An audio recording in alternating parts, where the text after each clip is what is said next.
Hey guys, welcome back to our channel Madhushravan. అందరికీ ముందుగా మహాశివరాత్రి శుభాకాంక్షలు. ఏంటి ఇది ఎక్కడ అనుకుంటున్నారా? మా ఇంట్లోనే అన్నమాట. శివలింగంకి అయితే పంచామృతాలతో అభిషేకం అయితే చేసాము. మేము ఎలా అభిషేకం చేసాము, ఎలా పూజ చేసాము అనేది ఉంటుంది.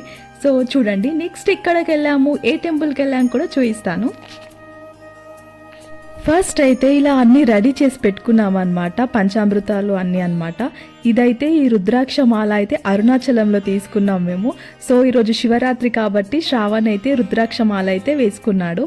సో ఇప్పుడైతే పూజ స్టార్ట్ చేసాం మేము.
ఇలా పంచామృతాలు శివలింగం పైన అభిషేకం చేశాక మన చేతులతో ఆ శివలింగాన్ని కడగాలన్నమాట.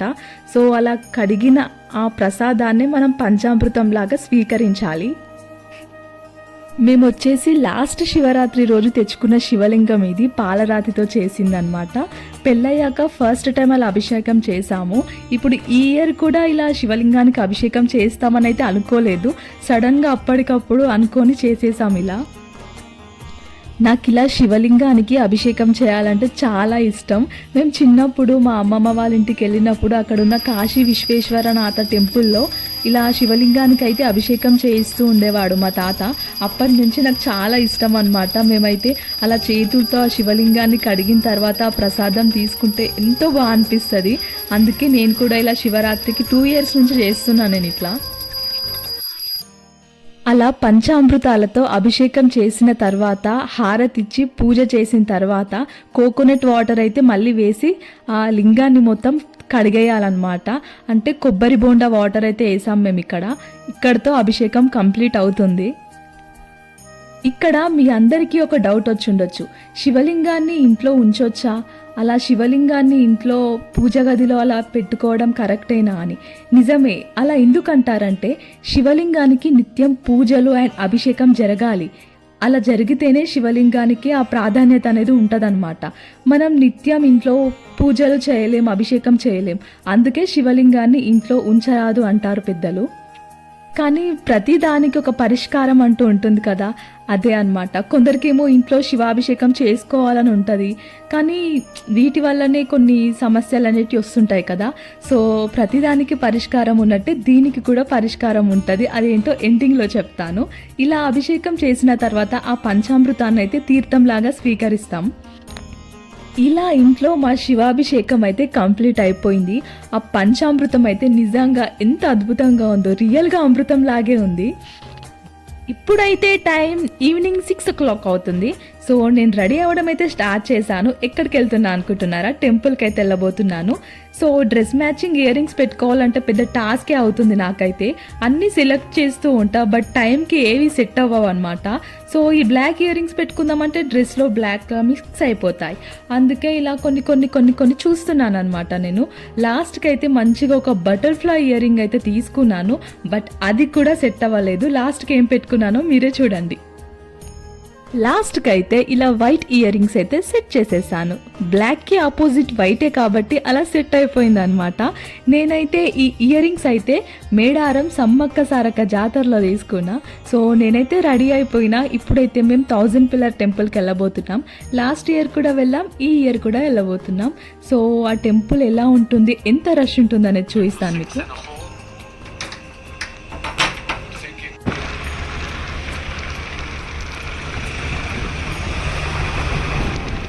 టెంపుల్ అయితే ఫుల్ రష్గా ఉంటుంది. రోడ్స్ అన్నీ బ్లాక్ చేస్తారనమాట అక్కడ పోలీస్ వాళ్ళు. సో ఇలా షార్ట్ కట్లో అయితే స్కూటీ పైన వెళ్ళాల్సి ఉంటుంది. ఆ స్కూటీ ఎక్కడో పార్క్ చేసి అక్కడ నుంచి నడుచుకుంటూ అయితే వెళ్ళిపోవాలన్నమాట. మేమైతే ఇక్కడ స్కూటీ పార్క్ చేసి జస్ట్ అలా ముందుకు వెళ్ళాం అంతే. ఎంత పెద్ద లైన్ ఉందంటే బయట ఇక్కడి నుంచే లోపల వరకు లైన్ ఉంది. ఇంత పెద్ద లైన్ దాటడం కష్టమేలే, కానీ మేమైతే డైరెక్ట్ టికెట్ తీసుకొని వెళ్ళిపోతున్నాం టెంపుల్కి. అందుకే డైరెక్ట్ టెంపుల్ దగ్గరికి అయితే వెళ్ళిపోయినాం టికెట్ తీసుకొని దర్శనం చేసుకుందాం అని చెప్పి. ఎందుకంటే ఇప్పట్లో ఈ లైన్ కదలదన్నమాట. చాలా అంటే చాలా పెద్దగా ఉంది లైన్. ఇంకా లోపల ఇంకా రష్గా ఉంటుంది. సో ఇబ్బంది ఎందుకులే అని చెప్పి టికెట్ తీసుకున్నాం మేము. ఇక్కడే అన్నమాట టికెట్ ఇస్తారు. అక్కడ ధర్మ దర్శనం అని కనిపిస్తుంది కదా, అది వచ్చేసి డైరెక్ట్ వెళ్ళడం అనమాట. ఇక్కడైతే టికెట్ తీసుకోవాలి. టికెట్ అయితే ఈచ్ వన్ 100 రూపీస్ అనమాట. సో మేమిద్దరం అయితే 2 టికెట్స్ తీసుకున్నాం. మేము వెళ్ళే దారిలో అసలు ఎక్కువ క్రౌడే లేదనమాట, చాలా తక్కువగా ఉన్నారు. మేమైతే ఇలా వెళ్ళిపోతున్నాం విఐపి లెక్క. అసలు అలా వెళ్ళిపోతుంటే అందరు మమ్మల్నే చూస్తున్నారు. అసలు మస్తు షై ఫీల్ అవుతుంది. అసలు నేను వీడియో కూడా రికార్డ్ చేయలేకపోతున్నా అందరు అలా చూస్తుంటే.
దర్శనం అయితే కంప్లీట్ అయింది.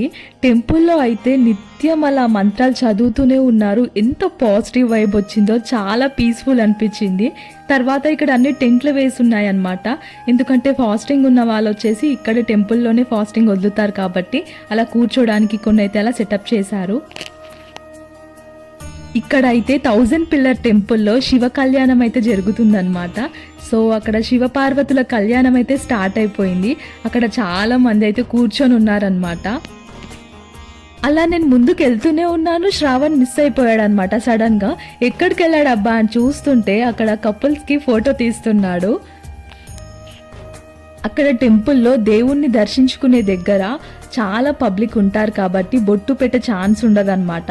సో ఇక్కడ మనం ఇలా వెళ్తుంటే అక్కడ మధ్యలోనే ఇలా శతగోపం అనుకుంటా అది అండ్ బొట్టు అయితే పెడుతుంటారనమాట. సో మేము అక్కడైతే ఇలా బొట్టు అయితే పెట్టేసుకున్నాం. ఎంతైనా శివరాత్రి రోజు అలా శివుడి విభూది పెట్టుకుంటే ఆ వైబే వేరు ఉంటుంది.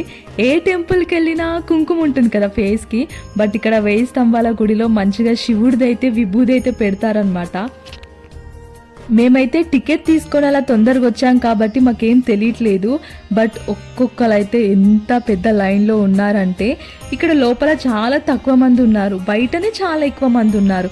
ఇంకా వాళ్ళందరూ అయితే లోపలికి రాలేదు. ఇంకా వాళ్ళు వచ్చాక ఇంకా ఫుల్ రష్ ఇదంతా నిండిపోతుంది.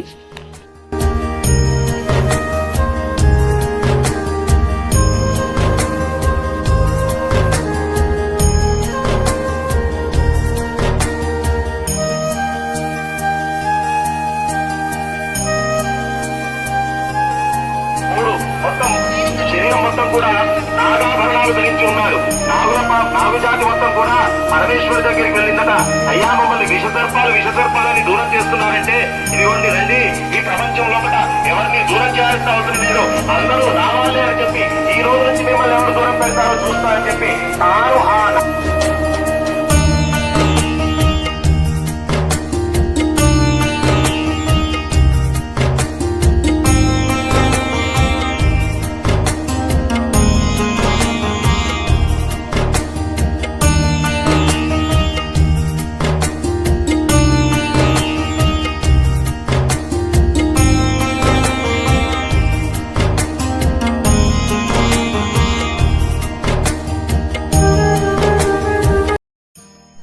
ఇక్కడైతే ఫాస్టింగ్ ఉన్న వాళ్ళకైతే ఫ్రీగా బనానాలు అయితే ఇస్తున్నారనమాట.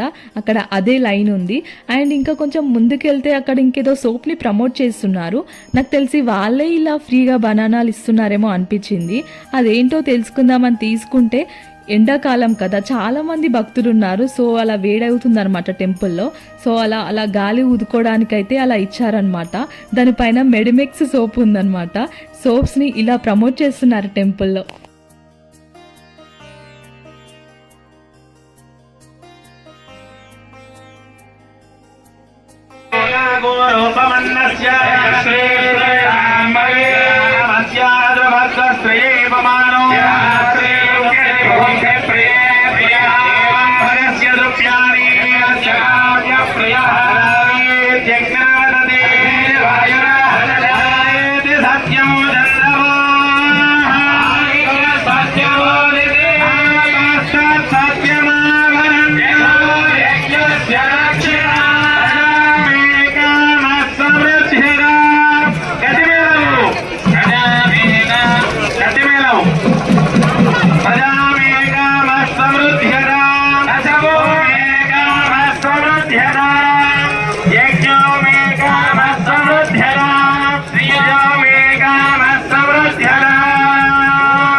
చప్పట్లు కూడా అందరూ కూడా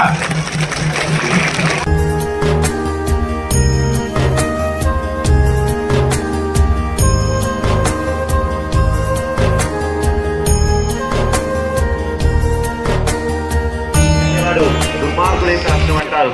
అందుకోసమే 3 ముళ్ళలో అర్థం ఏమిటి అంటే మనసా నాటించరామి, మనస్సులో కూడా నిన్ను వదిలిపెట్టి ఉండను.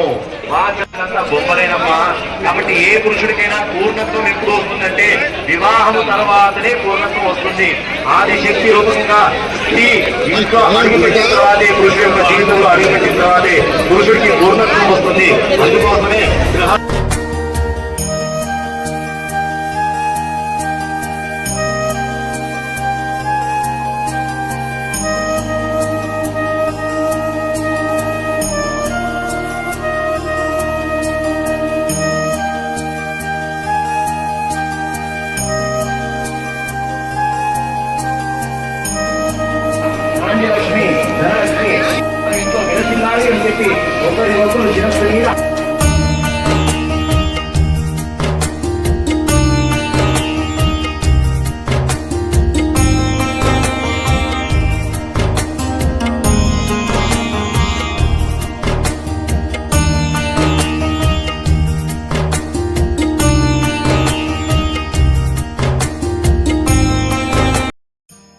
చూసారు కదా టెంపుల్లో ఎంత మంది నిండిపోతున్నారో. సో ఇలా ఎగ్జిట్ అయితే అయిపోయాం. టెంపుల్ బ్యాక్ సైడ్ నుంచి అయితే వచ్చామన్నమాట. మళ్ళీ మేము టెంపుల్ దగ్గరికి వెళ్ళాలి, ఎందుకంటే మా చెప్పులు అక్కడే ఉన్నాయి కాబట్టి అక్కడికి వెళ్ళాలన్నమాట. మేము అక్కడికి వెళ్ళాక ఇంకా రష్ చాలా ఎక్కువైపోయింది. బయట ఇంకా అంతే లైన్ ఉంది. అసలు లోపలికి వెళ్తున్న కొద్దీ ఇంకా భక్తులు వస్తూనే ఉన్నారనమాట.